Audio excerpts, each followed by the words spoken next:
Okay, we're on live now. What's going on, bro? Just chilling, man. Just up early. Up early. I had my time off. You in Chicago, right? Nah, I'm in DC right now. That's where I'm based out of. That's what I mean.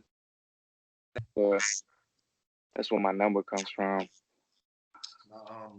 Is your screen? Okay, there we go. Yeah, my bad. Oh, okay, I thought you was in Chicago. That's why I said you were an hour ahead. You were actually 2 hours ahead. I'm in Phoenix right now. Oh, okay. Yeah. What's going on, man? Just chilling, man. What? Just trying to keep up with the internet. Yeah, man. I saw your video last night, man, when you was talking about getting together, doing consultation, man. And I've been looking for a non corny way to come at you and get some information from you, man, because I really like the information that you put out. There's a lot of different. I don't know. I'm real funny about where I get my information from. I don't like uh corny dudes. I don't know if that makes any sense, man, because I like to think a certain way, and when certain people they kind of throw in other things, you kind of come back in, you'll bat that shit down and like and kind of give it the real, and that's how I like it. You know what I mean? So and I'm new to all this shit anyway, man. Like I said, I just started this music production company, and I engineer and I produce. I don't rap, I don't sing. Being in front of the camera has kind of been a little corny to me, so I just been trying to do my work behind the scenes. Um, and I've had a couple. I made a couple songs with a couple of my friends. They're like amateur artists, and just always been some shit, some dispute, whether it comes to just stuff that I taught them. Like for example, like I had this girl, we made this song, and it was a nice little R&B joint. Well, I put the song out. It was already out on iTunes, Spotify, and everything. It's my song. I just featured her. I record everything. It was my beat. There was no samples, no nothing. She just wrote it and she sang it. I did everything else. I mixed, I mastered it. Well, long story short, she pretty much she didn't like that I had put the song out before. I guess she gave me an approval or whatever. I mean, I didn't fucking need that approval. It was my song. So we ain't even made no money yet. So I just took the song down, man, and cut my ties. It didn't make no sense to, deal with that drama. So then I'm back to the drawing board. Now I'm leasing beats. Um, I got some friends that's in the industry. I don't know if you ever heard of DJ Mr. Rogers, one of my good homeboys, and he said he was gonna help me out, try to give me some, some placements or whatever. He makes beats too, so it's only so much I could take from that. It's only so much you would help out the competition. So, I don't blame him. I don't know nobody. I just try to make some music, make some money. Making music, and that's about it, man. But it's hard because you gotta go through all these uh these shiesty avenues, man. So Yeah. yeah, Yeah. that's about it, man. Well, starting off, just hearing the first part of the story about how people you'll work with someone and then they'll go back and they'll tell you, "Oh, I wasn't ready for you to put that out. Or can you take that down?"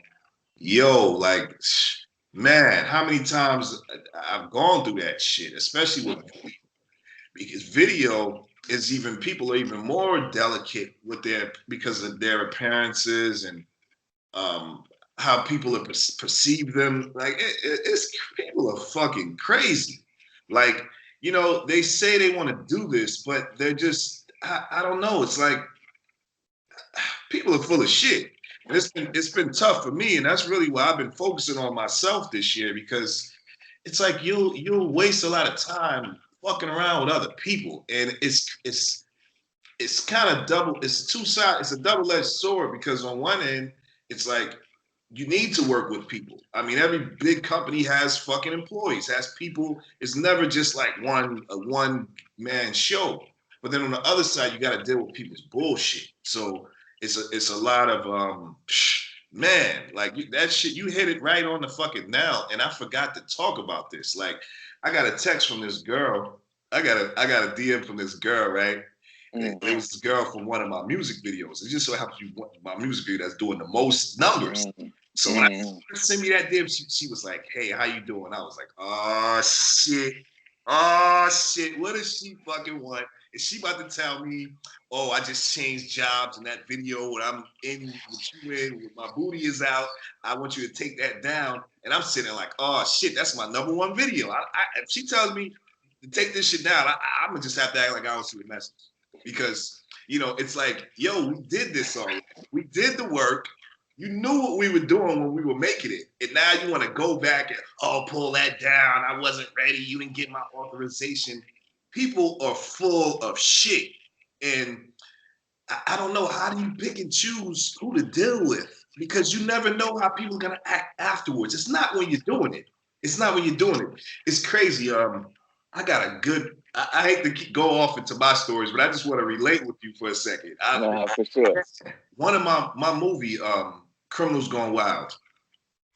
It's a movie. Like people to this day, people look at it and they're like, it's real, it's fake. It's a fucking movie.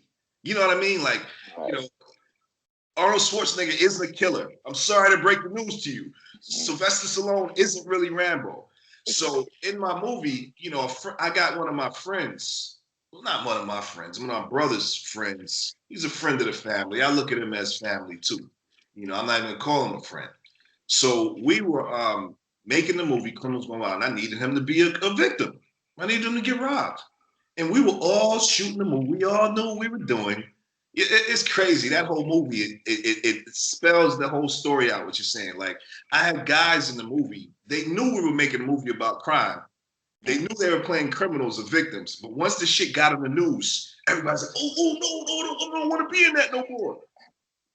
This is what the fuck we were doing. We were making a movie about crime, and it was supposed to look real. Now it's on the news. They're fucking talking about the police is after us. You guys are getting scared now. Like, this is what you signed up for. And I don't know. It's a lot of fucking people that bullshit like that. And I don't really know any way to kind of differentiate the people who are going to do that to you and the people who aren't. And it's sad. It's just sad. People just aren't really about this life. You know what I mean? They in their head, they want to be the girl. She want to be Beyonce, but people don't really know what Beyonce goes through. You know what I'm saying? What she has to go through, and I really don't know what to say about that. That's just how some people are, and you just got to try to sift through these people because I deal with this shit every fucking day to the point where I kind of don't even like working with people because they always try to come back with some bullshit. Little Tay, that little Asian girl who blew up on Instagram. We were responsible for writing her song. They calling her a rapper. She was no rapper. She's in the New York Times right now, the New York Magazine right now. They got this big story about how this 9-year-old rapper, we wrote that song for her. We produced that beat for her, me and my producer. And I got the text messages. I sent New York Magazine all the text messages showing that I was in communication with her mom. I was in communication with Lil Tay, her brother, and we orchestrated all this shit. Then when we put the song out, Lil Tay got 2.5 million followers on Instagram. All she had to do was let everyone know, hey, this song is out. And the shit probably would have hit the top 100 charts. But now the song isn't good enough. Oh, take that down. Remove my verse from the shit. Remove my face from the album cover. It's like people just switch up. This is a wishy-washy ass business. And to the point where it's like, I kind of don't even want to fuck with nobody. And going into the next part of the what you were saying, it's like you just got to do for self, man. It's sad, man. You're trying to collaborate with people. I think the right people that you need to collaborate with is going to help you get placements. They're going to find you in the process of you doing your own shit. It's just like how you found me. Like, you would have never knew about me if I just wasn't like, fuck it. I got to do my own shit. I got to start putting my own videos out, and I got to start letting people know where I'm coming from because people don't have your best interest, man. And I hate to say that. Like, if you're lucky enough to find like a wife or somebody that's like, she has your best interest, then you ride that woman or, whoever you find a good partner. even if it's a good friend, a good best friend, one of your homies, like if they down, you ride with that person, man. And it was almost like it was this video that I watched one time. It was like how to start a movement. Mm. And it's usually it's just one person that starts a movement, then it's another crazy motherfucker that comes along. And then once it's two people, then people start to join and they want to be a part of the movement. But you got to be like the one to start the movement on your own. Like, yeah, like other producers, it's competition, it's competitive. There's a lot of hate. Some people have this hatred and they want to, they want everyone wants to be number one. Nobody wants to be outshined. So it's tough. People will smile in your face, but at the end of the day, everybody wants to be number one. You know what I mean? So Right. just you in a compromising position where how could you be number one when that one person wants to be number one, two, three? They're trying to go for the silver, the bronze. So I've been telling people I know it's tough and I know you don't want to be on camera. Like I never really wanted to be on camera, honestly. Like doing this on my face, talking it's corny to me. But right. there is some realism to it. The fact I'm reaching people like you, I'm meeting real people, I'm connecting with the people that I'm kind of really trying to reach. I'm not trying to reach these fake motherfuckers. You know what I'm saying? Like, this isn't for everybody. You know what I mean? So I think as a producer, if you really got serious about your music career, you got to start putting yourself out there as an individual and start making your videos, start making your content, start sharing your songs. Come up with a weekly schedule to where you're going to be releasing shit. You got to let people know what you're doing because if you wait for other people to put you on and showcase your shit, it just won't happen. It just won't happen. And I'm one of the few people, like, I don't have that hate in my blood to where I'll stop. You know what I mean? Like, I like seeing people graduate and go to the next level, but most people don't. And it just sucks, man. Like, snake, it's a dog eat dog business. Yeah. For sure. And then you try to get advice from people that's not doing music and they can't. It doesn't translate to them. Yeah. And that's a whole nother conversation. That's why I was like, man, when I got a chance to talk to you, I get a chance to talk to somebody who's actually done some shit in the music industry. So it's not unfathomable to you. So you're not projecting your fears onto me. That's something I try to avoid, man. And you hit that shit on the head, man. Man, I was looking for good advice, man. So a separate question. Um, I found somebody that's using the exact same name as me. And I'm not really quite sure how to handle that besides just kind of going through the trademark process. Yeah. And just knocking that out. And on top of that, they're doing music as well. So yeah, it's that's another problem I just kind of recently ran into. But yeah, man, I'm putting out this instrumental album. I just came up with this concept for a podcast where I use a puppet as like a co-star and shit. And he's like this corny old guy, and he's interviewing me, and I'm teaching him how to do everything. It's just something different, not necessarily gossiping. Like there's enough people that's gossiping every day, man. But there's not enough people like teaching people how to do something, how to actually, especially something that they want to do.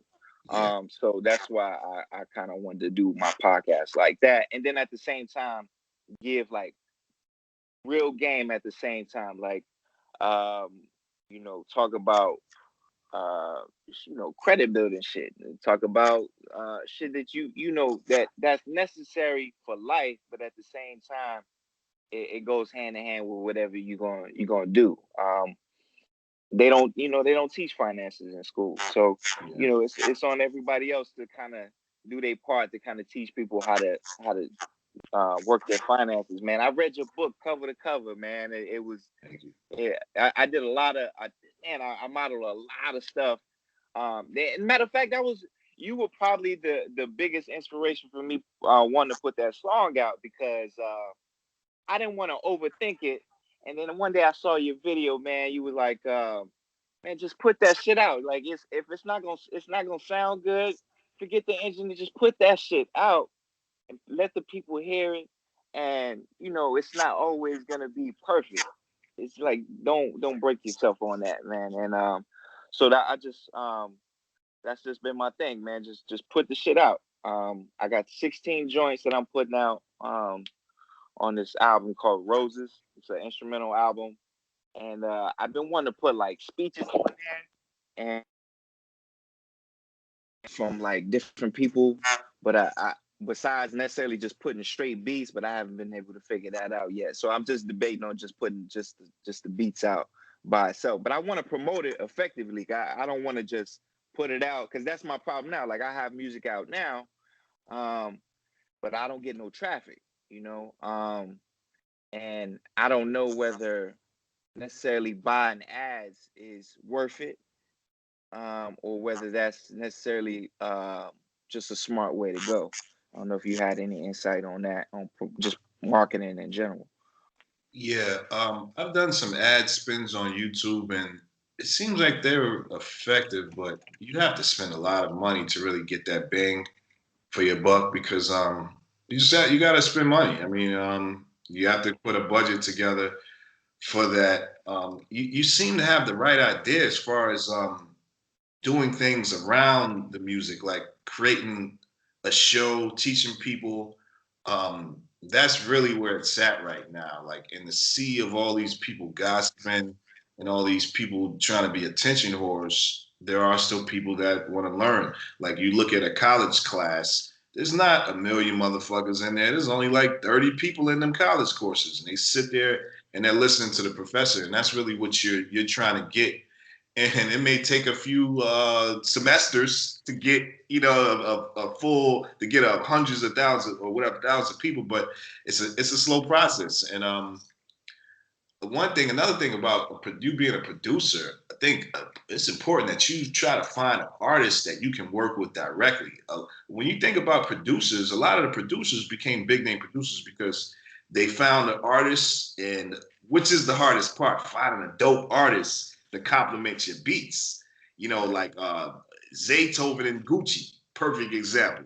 Kanye and Jay-Z, like it was, sometimes you have to make your own artists, and that's hard because I've now been trying, Press. That's it's what I've been tough. doing. It's tough, and it doesn't happen. Like finding the right people to work with, man. Some people were just blessed, like they were Right. born into it. Like I see these guys with these crews like Drake, and I admire the fact that damn, you got good friends. That Yeah. goes a long way within itself. Yeah. Just Yeah. having people that support you, got your back, not hating on you, and that support system, and people that are creative too that can shine with you. And that's hard, like finding the right artists to work with. That's where I'm at right now. I'm always looking for artists, but it's like you can't force it because then you get into situations like what you were talking about before, where now people want to renege and now take that down. So it's a tough business, and you're gonna have to invest in yourself, and you're gonna have to take some L's. I would suggest, like, I don't know if you follow Cash Money AP. He pretty much set up the formula for producers. Like, Right. it's been some years he's been doing it, but he pretty much set up the formula. I mean, I don't even think this guy lives in the States. I think he's like somewhere overseas, and he's just Right. consistently dropping beats on his channel. And I know there's a lot of people probably doing it, but a lot of people aren't consistent with it. Like I Mm-hmm. started doing that for one of my producers, and one day I just went hard, uploaded 30 beats, but then I wasn't consistent. The day after that, I was about to upload some more beats, and I got YouTube gave me like a copyright strike for a beat that I made, and I'm like, I know Mm-hmm. this is an original beat. So Mm-hmm. that kind of discouraged me because I didn't want them to just totally delete the whole channel. So I Mm-hmm. uploading, like I was going hard, like yo, because my producer got hundreds of beats. So I'm like, okay, I'm gonna upload 20 or 10 of these every day until I have no more beats, until he runs out of beats. But like I said, YouTube, I don't know why YouTube gave me that strike, and that shit kind of discouraged me because I didn't want my work to just get taken down. But that's really what you got to do. Like with the beats, you got to build a channel, YouTube channel, be uploading beats, and call it, such and such Kodak Black type beat, and just use popular keywords to your advantage, or do beat remakes, remake popular beats. There's this other YouTuber, I think it's a girl, I think she's in like Brazil, and all her videos, all you see in her video is her MQK. All you see is this in her videos. This all you see is it's like the camera is pointing down, and all you see is her making the beats, and that's all her videos are. And she got like 100,000 subscribers. And I think you just gotta focus on your own, doing your own, creating your outlet, dropping your beats, dropping your original beats, dropping your beats that are tagged like 21 Savage type beat, free instrumentals. Use these keywords to your advantage to get traffic to you, and that's really what you want to start doing. Like, build a channel, put up a bunch of beats, put the rappers' pictures on the video, just so people like, oh, no, that's 21 Savage song. They click on it and they be like, they listen to your beat now, and they're gonna like it or they're not. If they like it, they're gonna subscribe. So that's like one way, but you gotta go hard with the YouTube. Like, YouTube is on some bullshit now where it used to be like you could just start a channel today and then your shit would show up in the recommended videos. And if it used to work with tags, but now they got some shit where it's like YouTube recommends the video, and if you're not creating a certain amount of traction on your channel, then they're not even gonna like promote your shit. So you kind of got to put like the groundwork in as far as uploading a bunch of content. And that's really the start. I would suggest like just making videos out of all your beats and trying to upload, getting all of those on YouTube. And then just start experimenting. Find artists to work with. Usually if you could try to hit at certain angles, like if you're gonna, if it's gonna be a woman, make sure she's sexy as hell. It's gonna be a guy, he better be talking that gangster shit, or he better just have an angle that's controversial to where, because really right now you're just trying to get people to come to your shit. You're trying to get some views, get some traction. So you may want to do some unorthodox shit early on just to get some traction. Like for me, it was my movie. Like I made a movie about crime, and that shit brought a lot of traction for me. And from there, I took that and did other things. I don't know, you just got to create something that's gonna, get the wheels rolling. You know what I mean? For yourself. Right. That kind of goes to the question I had. Like, does it? Do you have like? Oh, how did you find? How did you find Makona? I always wanted to know that. I never. I don't know if I missed that story, or not. Yeah. Well, it all started with my movie Criminals Gone Wild, and before that, I was making comedy DVDs. Like we were making cheesy ass skits. They were cheesy. They were cheesy as hell. And then I was selling those DVDs on the streets, but French Montana's DVD was selling, Cocaine City and Smack DVD. And this was a DVD of people rapping and getting into fights and shit. Yeah. So I would go to the African bootleggers out on Canal Street, New York, and be like, yo, let's buy my DVD. And they'd be like, who's in it? Like, me. Like, who the fuck are you? Fuck. So now I'm just like selling these shits on the street hand to hand. So now I'm scratching my head like, damn, I got to make something that's controversial, something that's people going to watch. So I ended up coming up with the idea to make a whole movie about crime. Like, fuck it. Oh, yeah, you like Smack DVD? You like seeing people getting punched? This whole DVD is about people getting fucked up. So we shot the movie, and then, make a long story short, we released it. And before I could even sell a few copies, this is early World Star, when they wasn't shit. Yeah. They was trying to find people to fucking blood suck. Fucking blood suckers. So they took my movie and they put it on World Star for free. So now I'm on Bill O'Reilly. I'm doing all these interviews on every news station around the fucking globe. And now when you search Criminals Gone Wild, World Star comes up at the top. Yeah, these fucking guys, man, like to this day, like I fucking hate those guys because I think of them as some fucking thieves, leeches, and fucking bitch ass motherfuckers. So they took my movie and they put it up there for free. And I threatened to sue them. But I didn't have no lawyers at the time. All I could do was just beef with them in the emails. And a week went by, and I guess they took it down. But by then, I had already took a big L. You know what I'm saying? Because I was trying to sell the DVDs through my website. So when that shit happened, I was fucked up, and I vowed that I would never let that happen again. So I stopped being a producer, and I turned into a media outlet. So that's when I made this website called ILP. It was called I Love Ponies, but the name was dumb. We switched the name to ILP Video.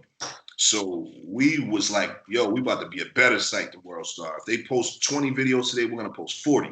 You know what I'm saying? If they, we're gonna just do everything better than them. We're not gonna steal from them. We're gonna find our own content. We're gonna find our own shit that we like, and we're gonna show people the real swag. So we did that for about a year. Now World Star finds out about us. They was on our dick. They were stealing all our fucking content. Like we were part of the reason why Little B blew up. Like we were going back and forth with World Star. Like they were stealing our artists. Like we would find artists to promote that we liked, and then they would put them on World Star and act like, yeah, I'll put you on. But it was really us that was fucking showcasing this shit first.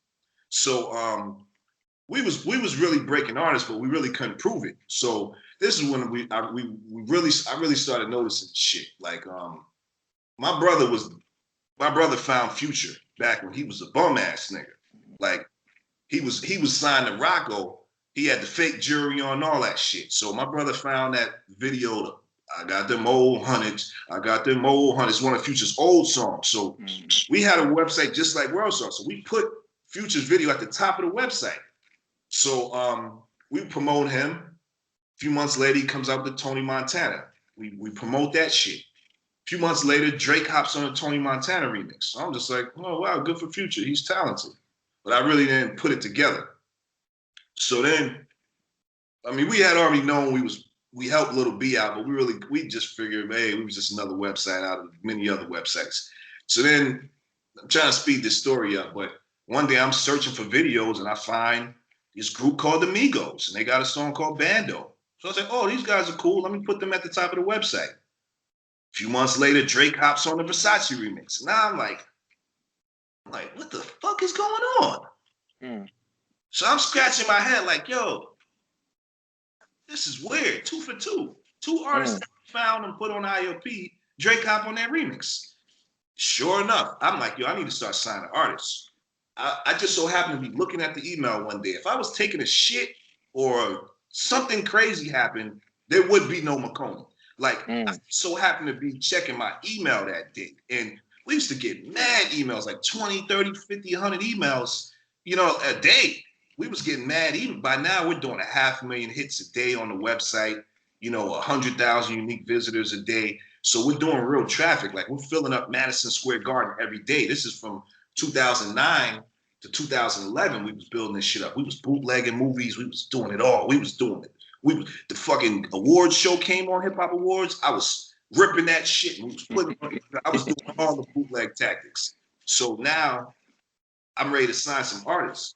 So I get an email from some guy named McConaughey. Like I said, if I was off by 2 minutes, he would none of this shit would be going on right now. So I open up the email. Hi, my name is McConaughey. I would like for y'all to put my song on y'all's website. Who the fuck is this guy? I'm charged to get on the website now. But I clicked on the video and I liked the song. And then I clicked on his YouTube and he had some other songs and it was all kind of wacky sounding. So I was like, yeah, this sounds like the direction. It doesn't sound like everything that I've been hearing. Like, people be trying to sound like each other and shit. It sounded unique. So I watched about 5 of his songs, I listened to about 5 of his songs, watched a couple of his videos. They were all crazy, cheesy. It was weird. It was weird as fuck. So I sent him an email and I was just like, yo, do you have a manager? He was like, no. I was like, well, yeah, ILP wants to manage you. But we want you to sign an agreement because if you get famous, then we don't want you to leave us behind. So he's like, yeah, I need a manager. Send him a management contract. He signs it, sends it back to me. And 3 years later, Drake hopped on a remix. It was as simple as that. I worked with him. I shot fucking hundreds of videos. Yeah. Out mad content. We used to post videos where girls were like shaking their ass and shit. They would be twerking. And I would take the music from behind the twerk videos and put McConaughey's music behind it. So we did that for years, and we was almost like brainwashing people to like his music. You know what I'm saying? Like, cause shit. It sounded like shit. Like honestly, it sounded like porno music. But it had some swag though. It was cool. He was talking about it was cool. It sounded like nothing I never heard. And I liked it. I liked it. And I figured if I liked it, then other people would like it. And the fact that we had a media outlet where we wasn't just promoting music. We would show cars, we would show fashion, anything cool, we was promoting it. So it became, once we was promoting him, people had already had in their mind that everything that we promoted was cool. So it was almost like we tricked people into liking McConan. And that's why that's why I think he's so lame, because it's like he's never told the real story, like how we came in the game through the back door. Pause. Yeah. We came in the game like nobody else ever came in the game, and he don't want to tell the real story of what we did. We did some amazing shit, but the thing for him to tell that story, it takes the shine away from him. You know what I'm saying? And it brings the shine onto us, the geniuses who took a guy, a murdering closet homosexual, and turned him into a Grammy winner. It takes the story away from him, so he never wanted to share the story of how we turned him into a fucking star. And as you can see, the nigga is nobody right now. He is a fucking, like, people know about McConan, but he's nowhere near where he was in 2014 when we were managing him. And it's just corny to me that he doesn't tell the real story, because people need to hear that story, like how he was nothing. He didn't have no job. He was busting tables. He had all the odds against him. He was overweight. He couldn't sing. He was gay. He killed somebody. I mean, he had all the odds against him. But I knew that would create a good story. I said, oh yeah, he killed somebody. This shit is make for a good way. And he revealed when he got famous, he started revealing shit too much. Like, I was never gonna tell nobody he was a hairdresser. We was gonna keep him tied up with the mask, and we was gonna make him weird as fuck. He was gonna always be looking weird. The minute he gets famous, he's all on interviews, dressing regular, just looking lame as hell. And then I'm a hairdresser, and then that's when people started figuring out, oh, this dude, he's not that unique. He's not that special. This is just some bitch ass nigga. And then it just fucking went to shit. He started believing he was bigger than what he really was. He was nothing but a figment of our imaginations. And we were trying to turn him into this mystique-ish pop star underground mystery, but he fucked it all up. And now you see where he's at. So that's what happened with Conan. Yeah, I remember when he first came out, man. He had the mask on, and he only had the doll head out, and shit, man. That was amazing fucking marketing, man. That shit would have been perfect, man, for real. Yeah, I seen him being a much bigger star than he is right now. He really fucked it up, and it's fucked up because I wake up, I think about that shit every day, about the possibilities of how big of a star he could have been. And I honestly think I don't want to say he would have been a bigger star than Drake, but I seen him as Elton John, a legendary, someone who was going to change the game. And he really disappointed me with his bullshit. He's really sold out. He sold us all out. You know, and I'd be happy if he was like the #1 artist right now. I wouldn't have nothing to say, because I'd be like, well, maybe I was wrong. Maybe he was right. Maybe he had something that I wasn't thinking, and now he's doing it and I was wrong. Yeah. But he hasn't proved that I was wrong, because he hasn't surpassed the work that the Tuesday.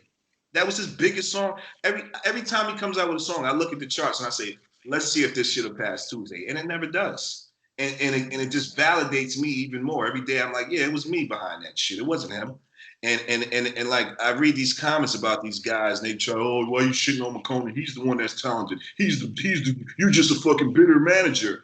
But I say, the way I answer that is, if he was so talented, then why wasn't he famous before he met me? Simple as that. If he was so fucking talented, why wasn't he famous prior to when I signed him in 2011?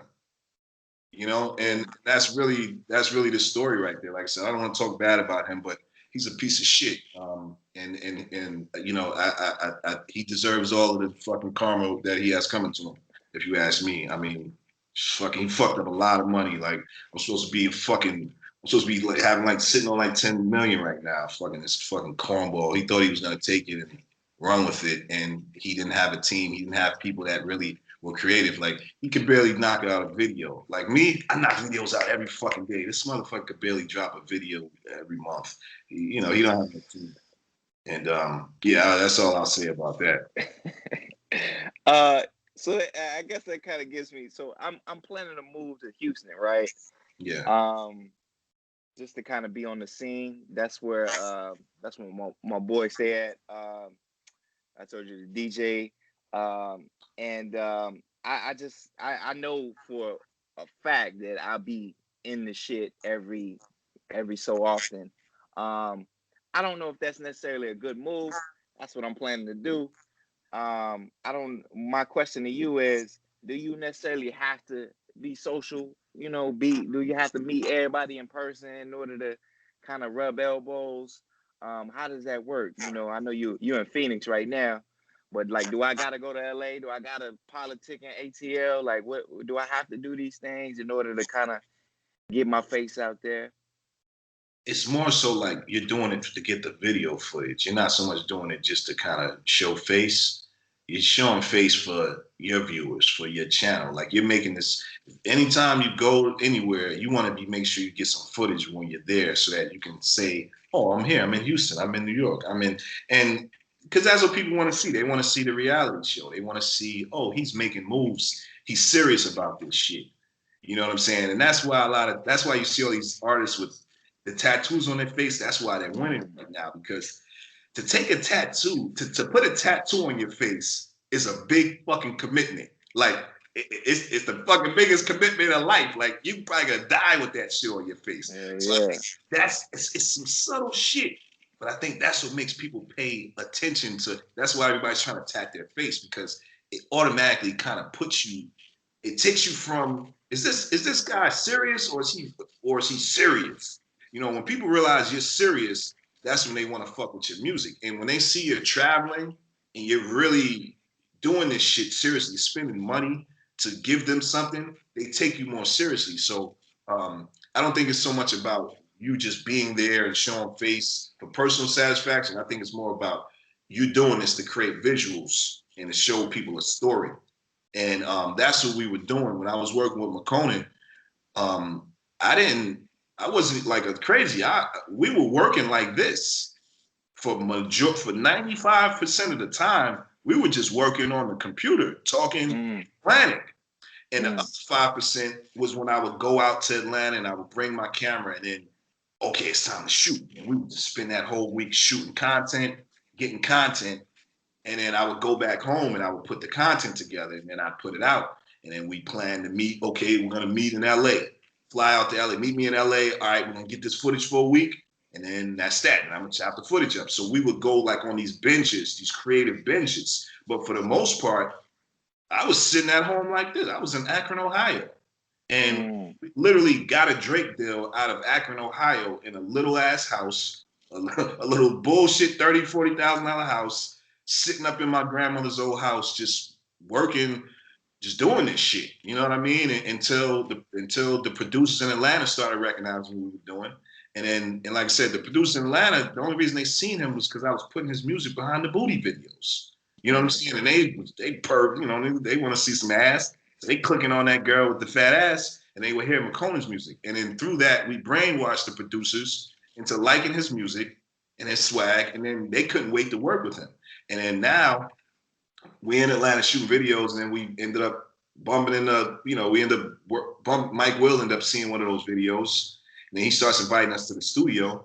Then while we're at the studio, we ended up meeting Metro Boomin. So Metro at the time, he was trying to get his name out there, and he was on some, let's make this shit happen. Come over my house tomorrow. So we went over Metro's house the next day, and the rest is history.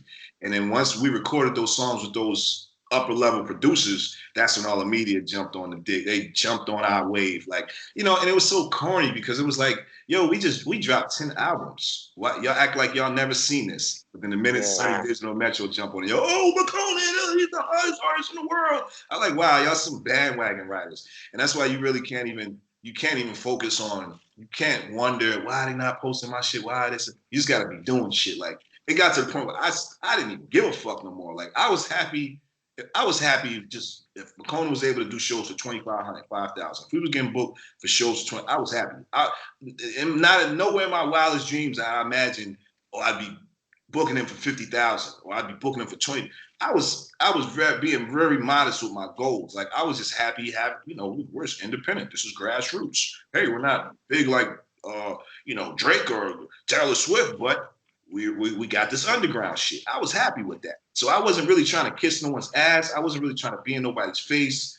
I was confident in what I was doing. But sometimes I would have doubts. There'd be times where I'd be like, what the fuck am I doing? Like running around with this fucking guy. Like sometimes I'd get tired of being around him. It's fucking irritating sometimes. You know what I'm saying? Because he act real bitchy sometimes. And I'd just be in the car, like not saying nothing, like, I'm fucking on this bitch ass motherfucker. Like this shit ain't gonna work. You know what I mean? But I just stuck through it. People would tell me shit about him, like, yo, man, why you fucking with this lame ass motherfucker? This motherfucker's an ingrate. Everybody was telling me shit about him, but I was just like, man, I'm too deep, man. Like I'm 2-3 years in this shit. I can't, it's the point of no return. Like, what you want me to do? Quit? And now, you know what I mean? So I just kept going with it, and next thing I know, we fucking on the radio. You know what I mean? It's just proof and don't give up. Like once you about to give up, that's usually when shit pops. But I mean, we was working on that shit for 3 years straight, and we wasn't really worried about nobody. And I think the main reason we wasn't worried about nobody because we had our own media outlet, so we didn't care what was going on outside of our world. And I don't know. I don't have that outlet no more. I had to shut that shit down, partly because of McCona. He didn't want to pay me my money. So I had to shut ILP down because ILP was costing me $5,000-$10,000 a month to run. And when he didn't pay me my management commission, I couldn't pay that server bill no more. You know what I mean? And then Google stopped running ads on the site. It was a long story, but yeah, the outlet in which helped blow McConan up was the same outlet which he helped shut down. It was crazy. It was almost like people would rather burn the house down than see you live in it. You know what I'm saying? You ever hear that saying? Yeah, it's some sad shit. And every time I see them do interviews with this guy and they talk to him like he's I'm like, man, this is a bitch ass nigga, man. Like, y'all don't know the real story. Like, this is a hating ass nigga. He would rather see everyone burn than everyone successful with him. And it's just a sad story. And that's the type of people that you deal with. It's just like we were talking about when it just came on. Like, some people, they don't want to see you. I don't know. It's just people. They're wishy-washy. They're wishy-fucking-washy. And the best thing you could do is build your own name up so you're not depending on the other person to shout you out or to do right by you. It's like there are some loyal people still out there in the world. And if you could meet them, then you're just lucky. Yeah, you're fucking lucky, man. That's all I can say. Yeah. Yeah, man, that's what it seems like. You just got to be lucky, be at the right place, the right time. Man, I'm telling you, and that story I told you earlier, man, that's probably the third time that's happened to me. So I've been through my fair share, and these are like friends of mine, like friends that I was in high school with, and like that girl, man, she beat my door down, man, and she really wanted to work and begged me to show her everything. I fucking showed her everything, man. We recorded for months until we came up with that one song. And it's just like after all that shit, you just get real discouraged, man. It's just to say the least. Then it's just it's hard to also network with people without sounding corny. You know what I'm saying? Without trying to feel like you either trying to ride their wave. They feel like you're trying to get on their little movement, or they just try to play Hollywood with you, Yeah. So it's tough. I deal with that now with the people, with the producers that's in my that lives in DC. I went to this event, this I Stand a Producer event, and I networked with a lot of different dudes there, man. And I only really talk to two now. But all the other dudes I met, they kind of like, you would have swore they were fucking platinum plaque producers the way they walked in the room, man. It's just like, yo, who what What's all this swag you got, man? Like, yo, you at the same level. You ain't got no placements. Ain't nobody been on the beats, man. Nobody rapping on the beats. And then, I got a chance to hear everybody's beats at the same time. I was like, man, the person who won the competition, that's my boy, man. But God, yeah, it was really disheartening because I know it's like your shit is better, Yeah. but he had been to that competition before, so I felt like there was a political move in that. It's like you kind of got to feed your customer base because you pay to get in this competition, and then they give you this prize that you pretty much bought. Yeah. So it's a real weird thing, and it was a meeting I had with Needles. Needles was in there, the producer, and he pretty much told me what I fucking know, that, oh yeah, your music's good, man. You need to find an artist. Fucking duh. Like I get that, man. Like, how do I my thing is like, how do you network without being corny, man? It's how do you kind of bump elbows and rub elbows? Hey, man, I'm trying to do a partnership. Like, I don't mind splitting the money. Like, I'd rather have a little piece of something than a lot of piece of nothing. Yeah.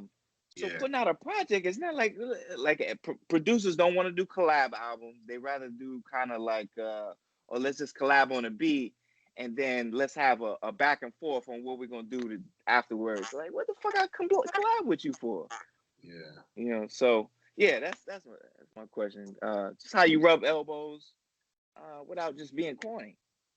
Yeah, and like I agree with you. I don't like being corny either. I'd rather just sit here and be by myself before I go out in the world and people be like, yo, that motherfucker's corny. I'm not into that corny shit either. I'm not into kissing people's asses. I'm corny because I'll act like I don't even see a motherfucker sometimes. For people like that for people like a guy like riding on a street with some 24-inch rims, man, I'm not even looking at you. Like the guy who comes in with all the, I'm not looking at that shit. You know what I mean? Like, cause I know you doing that shit for corny motherfuckers, and I'm not that corny to where I'm like, oh, I'm not gonna jump on. I'm just not a bandwagon kind of guy, and I never was about trying to go after people and. It's just it's corny, like you said. And how do you find people and how do you network without being corny? And like I said, people were coming to me, sending me. I found McConan by having an outlet. I had something to offer people. I was already doing something. I already had a movement going. So it go back to people want to be down with your movement, and it's almost like it's up to you to start that movement. And then you need someone crazy to ride with you. Who I had my brother, he's just as crazy as me. So between me and him, we started a movement. And he was crazy because I'm crazy. And he's a fucking genius. He got psychology major. He could have been doing anything, getting paid $100,000-$200,000 a year to do what he went to college for. But he believed in what I was trying to do. And, he has a passion. We have the same passions. We share some of the same passions. So we started that website. And people started coming to us. We didn't have to go out and be looking for artists and shit. They would come to us, and we could just pick and choose who we wanted to fuck with and who we didn't. And the people who we didn't want to fuck with, we would charge them we would have to charge them for a submission fee. And everybody else, like, I don't know, like we just had people coming to us, and that's why I'm like, yeah, you gotta start creating your own outlet. You have to. It's important. It's the most important thing. That you start creating some type of YouTube outlet, or I would recommend YouTube because of the flexibility, how YouTube is on people's TVs now, how it's on people's phones. It almost doesn't even make sense to try to start some website. Like when I started the website, it was kind of a time for that content curation, but now content has gone out of hand. There's so much content because everyone has HD cameras, so you really don't even. I mean, a content creation website is still good. But it's kind of dying out because people it's starting to get more niche. Like people are they can find exactly what they like and they can narrow in on that. Now YouTube, it's more people on YouTube. The footage is better, the quality, anything you like. If you like hunting fucking bore is videos of guys. All they do is hunt. You know what I mean? Like it's so narrow now. You know, you can create an outlet. You just have to find your people. How are you going to find your people? You're going to have to put out a lot of content. You know, this binge watching thing is big now with Netflix. People are programmed to binge watch. They don't mind watching shit for hours if it's available. You know, and so now that people are programmed to do that, now your job is to create binge worthy shit for people to watch. You know, like you know, once you got somebody watching your shit in a binge, you got them. You got a fan, you got a subscriber, and you know, you don't have to worry about them watching the whole content in one day. They'll be back. They'll maybe watch 15 minutes now and come back and watch 30 minutes later. But if you don't have nothing out there for people to consume, then they're just gonna move on to the next channel. And that's what you have to really. It's up to you to make to create your outlet and create your channel, because it's like you're no different than Fox now. Back in the day, there was only 5 TV channels. Right. Now you can literally turn on your TV, I got a YouTube button on my remote. I got a Sony TV and it has a YouTube button. No, it doesn't have a YouTube button, it has a Netflix button. But when I turn on the TV, I got the YouTube app right there. Right, sometimes I even see people from YouTube, my subscriptions show up on my TV now. So this shit is wide open. Like, all you got to do is create. It's like as far as your shit getting out there, it's gonna spread if you're doing it consistently. You give people something to binge watch. So like I said, it may seem corny now, and you may not have the production value that you want. I mean, shit, I don't have the production value I want right now, but that hasn't been stopping me. I see some people doing their YouTube videos with these nice crispy cameras, and I'm still using my MacBook to record my videos, and this doesn't have the best camera, but I'm like, fuck it, I'm getting the job done. I'm making this content. The value is in what I'm saying. It's not in the production. You know what I'm saying? So you just got to remember that. You know what I'm saying? Not to jump around, but I didn't want to forget this story. This girl, I was working with this girl after the McConan shit popped off. I was living out in LA. You know, I got this nice ass apartment and shit. And I was working with this photographer. And then he told me about another photographer that he knew that knew a girl who wanted to be a rapper. She was this white girl from Bulgaria. Her family was from Bulgaria. Her family was Bulgarian and shit. And I'm like, okay, let's work. So I gave her the contract and she signed it. And we started working. So we was in the studio recording music, and we recorded a whole EP. So then, we did a 50-50 joint venture. And after we recorded all the music, I got producers. I'm giving her platinum, producers for Rihanna and shit. I'm giving her fire. You know what I'm saying? Damn. So she, I take her to Paramount Studios. I pay for a session to re-record the songs and get them mixed properly. You know, like I never went all out like this for artists. Not even in my life. Like, motherfucker, you know what I'm saying? You know. You get so so now I start shooting music videos for her. I told this story in the book. I start shooting music videos for her. We shoot 4 music videos, and she didn't like the music videos. Right. Next thing I know, we're arguing about social media accounts and what she should have on her Instagram, what she shouldn't have on her Instagram. So now she's deleting shit from the Instagram. She's putting shit up, and then she's talking to fans and all this shit. People are like leaving comments. She's having deep conversations with fans on the Instagram. And then I'm looking like, whoa, you need to chill. Like, you're supposed to make people want you. You're too easily accessible, especially for a woman. Like, she's just like, guys see her video and shit, so now they're reaching out to her. And now she's like talking to every fucking body that's reaching out to her. And I'm just like, hey, let me take this Instagram account. Let me take control of this, because I don't really want you reaching out to all these fans like this. I want you to be kind of mysterious. I want you to speak through your music, through your visuals, not be on Instagram telling people, you know what I mean? Let people really get it to your mind. You know what I'm saying? So I told her, listen, let me take over the Instagram. And then once I did that, she didn't like it, because she liked the fact artists like when people are kissing their asses. So when you take that away from them, they get mad at you. Like, why? Oh, well, she don't want me to get my compliments? No, I'm just trying to keep you mysterious, that people are more interested in you. But then we ended up getting into a big debate, and then now next thing I know, she's like, take the videos down. I was like, yo, we just fucking been working together for like 6 months. I shot 4 videos for you. I took you to the studio, and I had you working with the best engineers, the best producers, and now you just want to quit? You just want to quit on me after I'm about 5,000 in? Man, I want to choke her ass. Like, seriously. Ah, But you know, it is what it is. Like, I just had to take that L. You know what I mean? And I don't talk about that experience that much, but that's part of the game. Like, wishy-washy motherfuckers. You know, I need to make a video called "Wishy-washy Motherfuckers." man, if I could tell you, man, we need a whole nother hour and a half, man. We need to tell you about all the wishy-washy shit, man.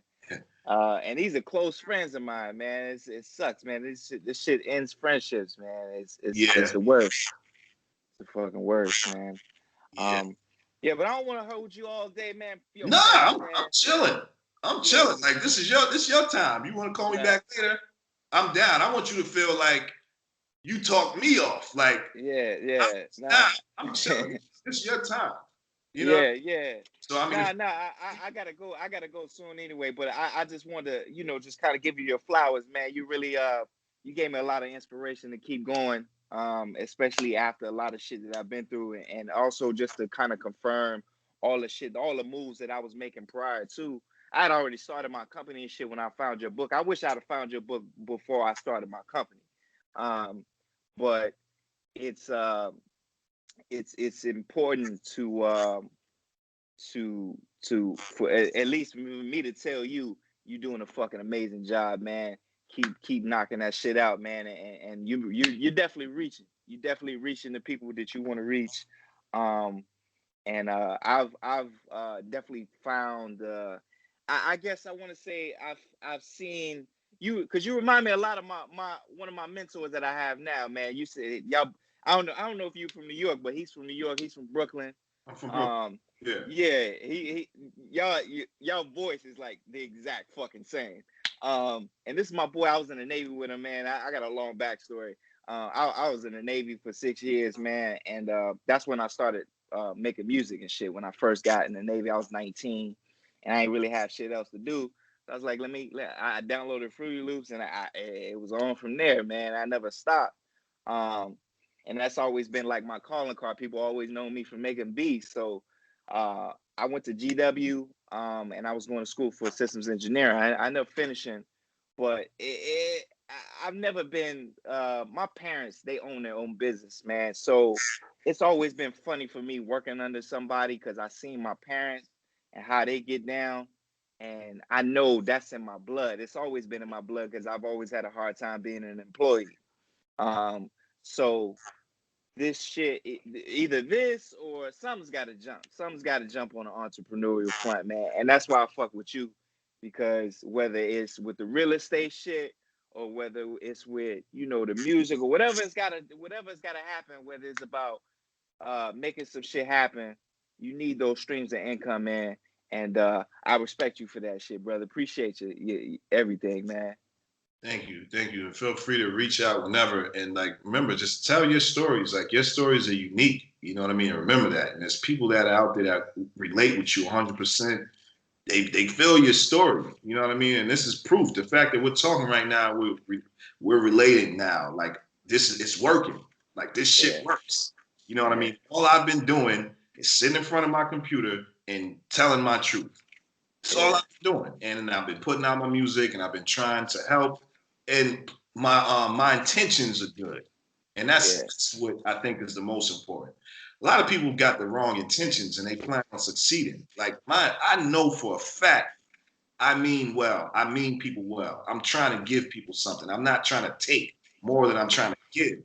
You know what I'm saying? And I think that's important. And when you're giving, it comes back. You get what you put out. You know what I'm saying? So yeah, man, you got just, you know, give more than you take. That's the best advice I could give. You know what I mean?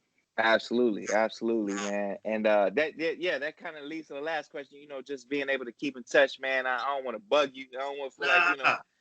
yeah. Anybody who spends the time to do this, it means a lot to me because it just shows me these are the serious people. These are the people that's, you know, and I don't have nothing against if you don't want to do a consultation session. Maybe you're just not ready, or maybe you don't, you know, maybe you just like watching it. But it means a lot. The people who, you know, because you're investing in me now. I mean, you bought my book, and then you're investing in the information that I'm trying to share.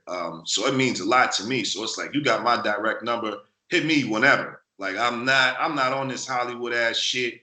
You know what I'm saying? Like maybe one day when I got 100 messages coming in, 100 people trying to talk to me, then it's like, oh shit, I can't answer everybody. But it's not like that yet. You know what I mean? And even when it is, like I want to try to still come up with some system. Maybe I could be on here where it's like 20 people. I've seen Dame Dash. He got some shit where it's like a class and it's like a whole bunch of people listening. So I don't know. As things escalate, you know what I mean? I'll figure out ways to still stay in touch with everybody. But I'm not on that Hollywood shit, man. It's like I've never been.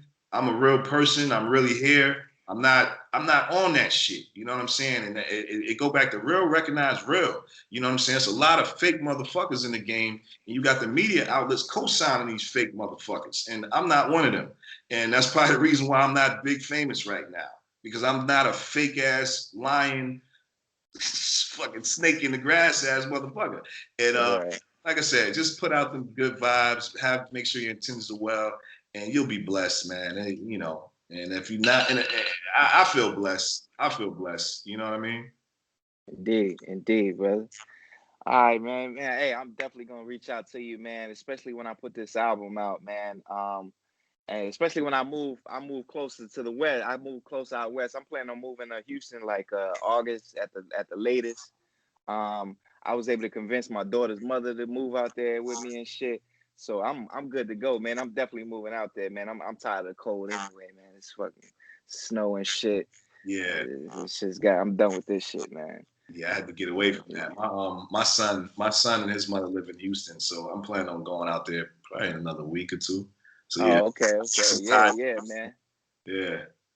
Exactly. Yeah, man. It's man, then DC, man, it's fucking expensive here, man.